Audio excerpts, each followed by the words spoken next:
Bonsoir Raphaël Adjian. Bonsoir. Vous êtes un des pionniers d'Internet en France. Vous avez même commencé à l'époque du Minitel. Ensuite, il y a plus de 20 ans, vous avez créé FranceNet, un des premiers opérateurs d'Internet en France. Depuis, vous inventez des objets connectés. Il y a quelques heures, vous étiez à Las Vegas, au CES, le Salon mondial de l'électronique grand public. À Las Vegas, chacun vient avec son invention, petite ou grande. Les Français sont toujours très présents. Franchement, vous qui avez du recul, est-ce que vous trouvez ce CES utile? À quoi sert-il? Je pense que le CES reste un endroit utile, mais ça dépend surtout de la taille de votre entreprise et des moyens dont vous disposez. Si vous êtes une jeune entreprise, en particulier si vous êtes une jeune entreprise française, le CES est un voyage obligatoire. D'une part, à double titre d'ailleurs, d'une part parce que ça va vous permettre de vous faire connaître du reste du monde d'une manière à laquelle vous ne pouvez pas y parvenir par d'autres moyens que par le CES. C'est la plus grande vitrine, vous avez toute la presse du monde, etc.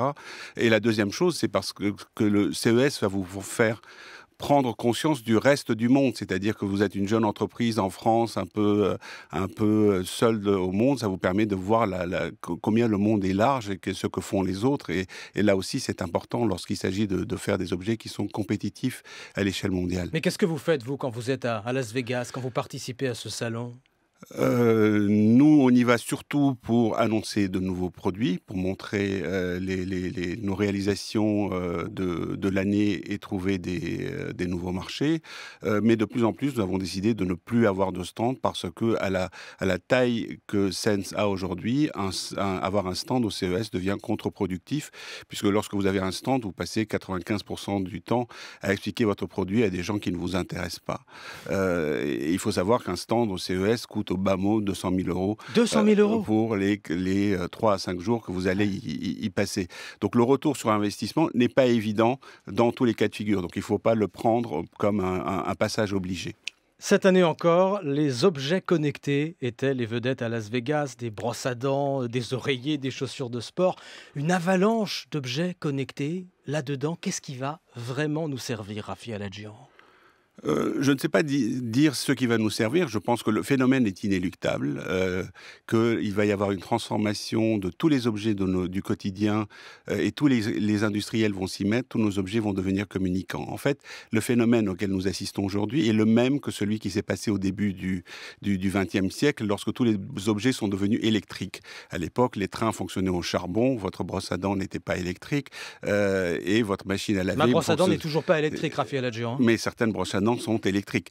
La brosse à dents qui est devenue électrique, maintenant devient communicante. Le pèse-personne qui était mécanique est devenu électronique aujourd'hui et communicante déjà. Communicante, ça veut dire par exemple pour ma brosse à dents qu'elle me dit si je me suis bien brossé les dents assez longtemps. Qu'elle va vous donner des recommandations sur votre façon de vous brosser les dents, va enregistrer le fait que vous êtes brossé les dents, etc. Donc l'utilité, elle n'est pas évidente dans tous les cas de figure. De la preuve, certaines personnes se contentent d'une brosse à dents non électrique, alors que électrique c'est tellement mieux. Et comme à chaque apparition d'une nouvelle technologie, il y aura des choses qui seront absurdes, des choses qui seront débiles et qui disparaîtront. Et je vous pose la question parce que ça fait des années maintenant qu'on nous promet la révolution des objets connectés, avec des objets qui pour certains se vendent ou ne se vendent pas 200, 300, 400, 500 euros. La révolution n'est pas là. Aujourd'hui, nous sommes dans une phase non mature des objets connectés. Enfin, celle qui jusqu'à présent, ce sont des objets qui sont chers. C'est des objets qui ont des fonctionnalités réduites et qui, aujourd'hui, intéressent que 2% des gens qui sont des aficionados de la technologie, ce qu'on appelle des geeks. Mais il y a 2 ans au CES, j'ai eu une révélation précisément en regardant un peu tous ces stands qui m'entouraient, en me disant, mais finalement, on parle à assez peu de monde et tout le monde se bat. Il y a une espèce de surenchère technologique pour parler à ces 2%. Et si on parlait aux 98% restants? Et si nous allions peut-être un peu moins vite et que nous commencions du début? C'est pour ça que nous, chez Sense, on a entrepris ce projet qui s'appelle le Sense Peanut, de faire des petits capteurs qui sont très très simples, qui sont très très peu chers et qui sont... Capteurs comme un peanut, hein, donc comme une cacahuète finalement. Comme une cacahuète. Cette taille-là à peu près. Voilà, et qui coûte le prix d'une cacahuète, c'est-à-dire qui coûte peanut.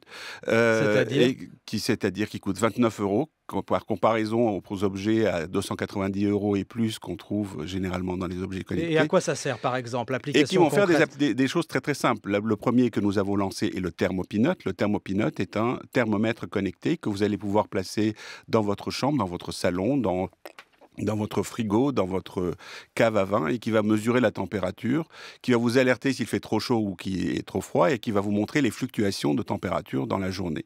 Ça se connecte très facilement à votre téléphone en 90 secondes et n'importe qui, même ma sœur, qui est mon étalon de difficulté. Elle sera ravie si elle vous entend. C'est connecté à un Peanut à son téléphone. Il suffit de tirer sur une Mais petite vous ne voulez pas tirette. que la technologie fasse obstacle, en fait. La technologie et même le terme objet connecté devrait disparaître. En fait, les objets connectés seront dans notre vie quand on arrêtera de les appeler des objets connectés ou quand on arrêtera de les considérer comme étant une catégorie à part d'objets mystérieux et chers. Ce sont des objets très banaux qui vont venir s'insérer pour nous aider à améliorer un peu nos quotidiens dans des tas de petits domaines. Rafi Aladjian, je l'ai dit, vous êtes d'abord un inventeur. Vous avez notamment inventé ce lapin Nabastag il y a quelques années, qui avait fait beaucoup la une, qui était déjà un lapin communicant. Qu'est-ce qui vous dit aujourd'hui qu'on a trouvé le Graal, qu'on a trouvé l'objet connecté qui nous servira vraiment? Je pense qu'on ne peut pas le dire. Parce que ce lapin, il était mignon, mais ça n'a pas vraiment pris. Ce lapin était mignon, il a très bien pris puisqu'il s'en est vendu 180 000, ce qui pour une petite entreprise de 2 personnes en France était extraordinaire. Et a surtout fait qu'en France, on est les rois des objets connectés. C'est-à-dire que le discours sur les objets connectés a démarré en France à cause de 2 phénomènes, Nabastag d'une part, et d'autre part le fait qu'on avait du Wi-Fi dans les maisons avant tout le monde.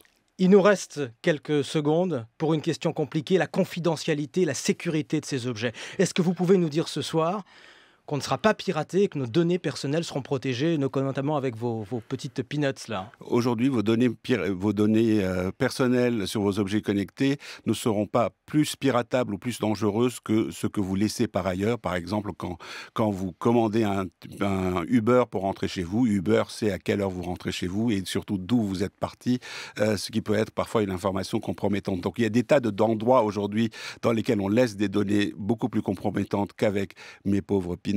Donc ces craintes-là sont souvent irrationnelles. Rafi Aladjian, merci, le fondateur de Sense, invité de l'interview Écho.